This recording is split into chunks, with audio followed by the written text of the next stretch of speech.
Lo que vamos a ver a lo largo de la mañana de hoy es las distintas normativas que tienen algún tipo de incidencia en la actividad del profesional inmobiliario, ¿no? Así vamos a hacer referencia principalmente a 5 normativas. Vamos a ver la normativa en materia de blanqueo de capitales. Vamos a ver qué obligaciones esta normativa genera para la agencia inmobiliaria. La normativa en materia de consumo. La normativa en materia de protección de datos. Y la normativa en materia de convenio colectivo del sector. Existe un convenio colectivo específico para este sector de la intermediación inmobiliaria. Y también la normativa en materia de prevención de riesgos laborales. ¿De acuerdo? Os he entregado unas carpetas donde viene un resumen, una ponencia de todo lo que vamos a ver, de tal manera que, sin perjuicio de que podáis preguntar cualquier clase de duda a lo largo de la charla o de la ponencia, toda la información que vamos a ver la tenéis contenida en esos materiales que os acabo de entregar. ¿De acuerdo? Muy bien. Venga, pues si os parece, sin más dilaciones, empezamos. ¿Habéis oído hablar del blanqueo de capitales? Seguro que sí. Aquí, por ejemplo, en Madrid tenemos un caso que está ahora en boga, que es el caso de Cienpozuelos, donde va a abrir el compañero en Málaga, pues de la operación Malaya en adelante, de la operación Malaya en adelante, 3/4 de lo mismo, ¿no? Si es una normativa que vemos que está constantemente saliendo en medios. Bien. ¿Qué es esto del blanqueo de capitales? Bueno, pues en el año 89, el GAFI, que es el Grupo de Acción Financiera, promulgó 40 recomendaciones, pues, para evitar que dinero procedente de determinadas actividades delictivas se pudiera blanquear. ¿De acuerdo? En un origen, estas recomendaciones estaban pensadas, estaban enfocadas para el mundo de las finanzas, para el mundo de las bancas, y se hicieron eco de ella los distintos países, principalmente los países más desarrollados, y entre esos países evidentemente se encuentra España como miembro de la Unión Europea. Fruto de eso, la Unión Europea aprobó distintas directivas, y fruto de esas directivas, a nosotros en España, a nivel interno, las adaptamos a nuestro ordenamiento jurídico. La primera experiencia en materia de blanqueo de capitales es la Ley 19/1993 de 28 de diciembre sobre determinadas medidas de prevención del blanqueo de capitales. Pero esta norma estaba exclusivamente pensada para los bancos. ¿De acuerdo? Han pasado ya 10 años, han pasado más desde esa norma, pero el mundo de la banca ya está completamente adaptado. Es decir, todos los bancos tienen sus procedimientos internos en materia de prevención del blanqueo de capitales. Y entonces, ¿qué dijo la Administración? Vamos ahora a dirigirnos a otro sector que también es susceptible de blanqueo de capitales. Y seguro que adivinan cuál es el sector. El sector inmobiliario, que es el sector efectivamente en el que nos encontramos nosotros. Pues bien, esta norma de aquí del final, el Real Decreto 54/2005 de 21 de enero, es la norma que ha hecho que las agencias inmobiliarias sean sujetos obligados al cumplimiento de la normativa en materia de blanqueo de capitales.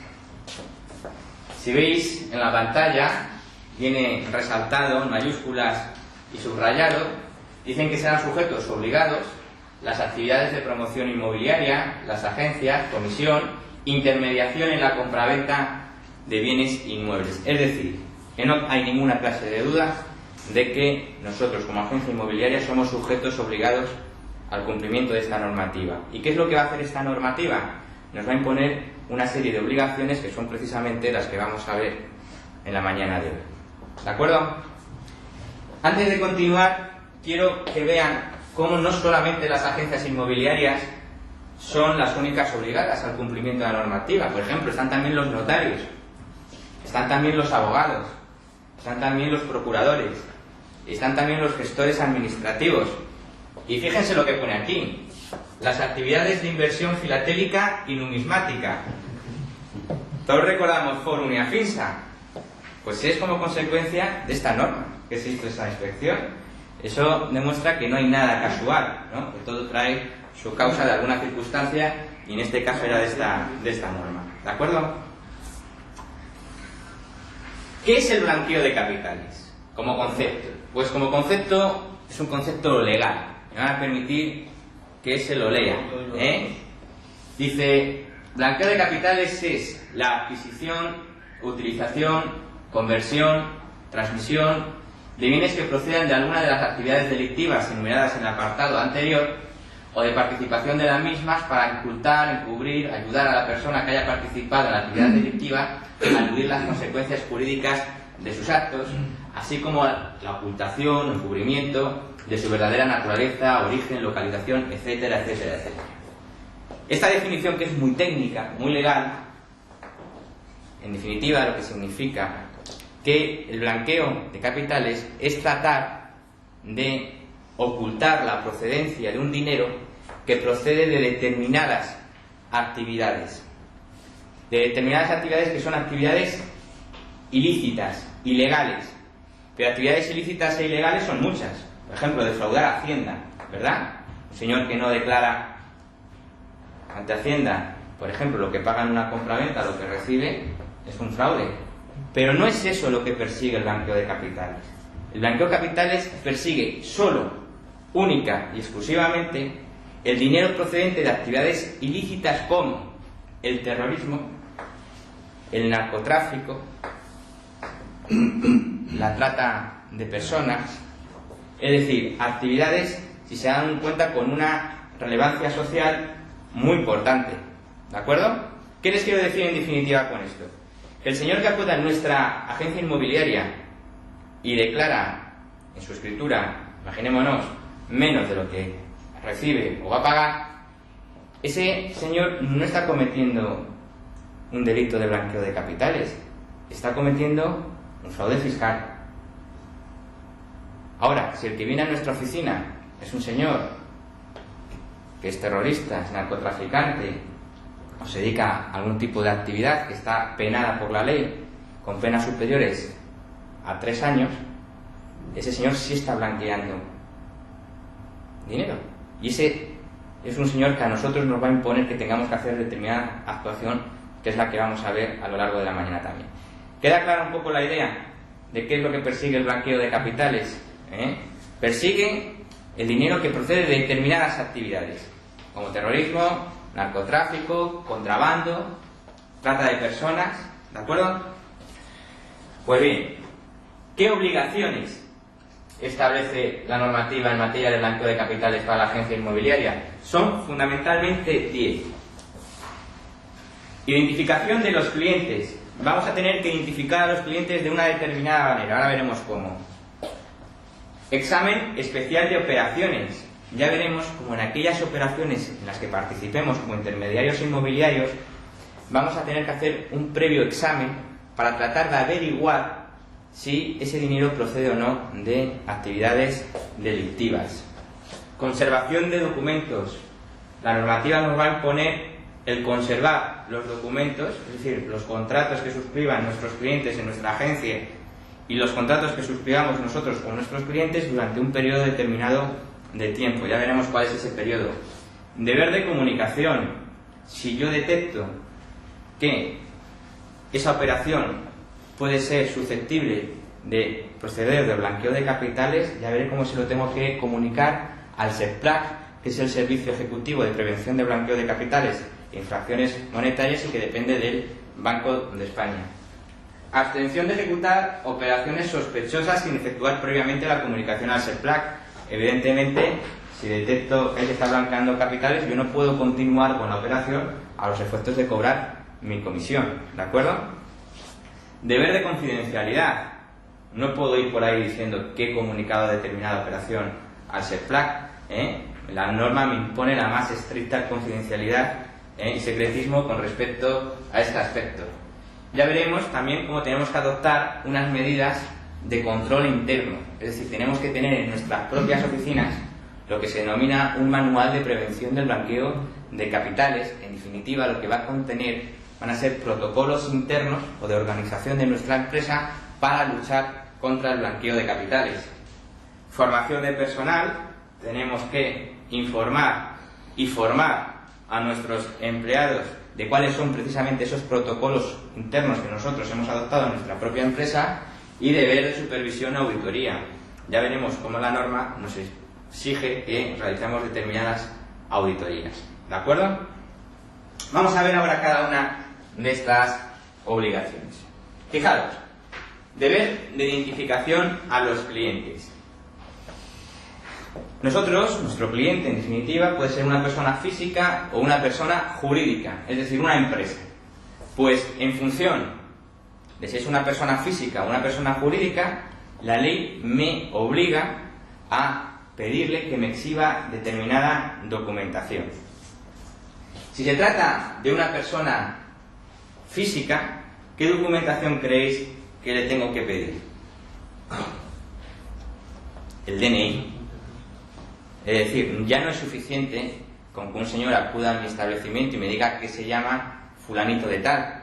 Esta normativa me exige en operaciones superiores a 8.000 euros, que son prácticamente todas, que me tenga que exhibir su DNI a los efectos de yo comprobar que esa persona es quien dice ser. ¿Esto a qué os recuerda?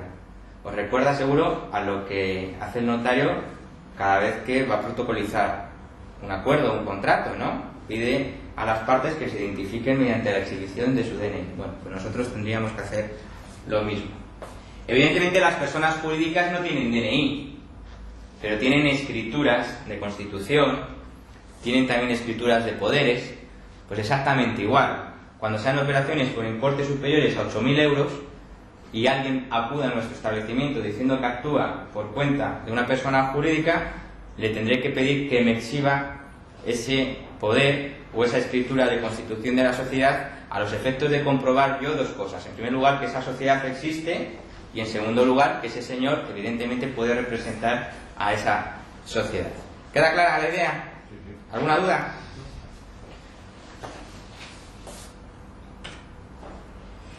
Como os comentaba con anterioridad, la segunda de las obligaciones es la de alguna manera, analizar las operaciones en las que intervenimos. ¿De acuerdo?